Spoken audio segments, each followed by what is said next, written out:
Telefilm Zuriat dari Langit disiarkan pada Rabu 19 Ogos 2020, 6 jam 9 malam di TD2 dan RTM Klik. Skrip oleh K. Adli. Arahan Pali Yahya. Terbitan PTJ Media.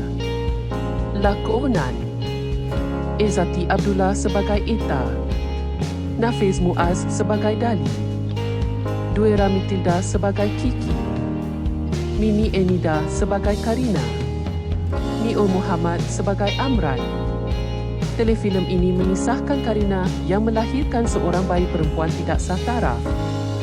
Demi menjaga maruah diri dan keluarganya, dia membuang bayi tersebut di sebuah lorong dan bayi itu dijaga oleh sepasang suami isteri Aita dan Dali. Aita dan Dali merupakan penagih dadah. Setelah berumur 12 tahun, Karina terjumpa anak yang dinamakan Kiki. Karina yang telah berkahwin dengan Aman masih belum dikurniakan cahaya mata terus mengambil Kiki sebagai anak angkat.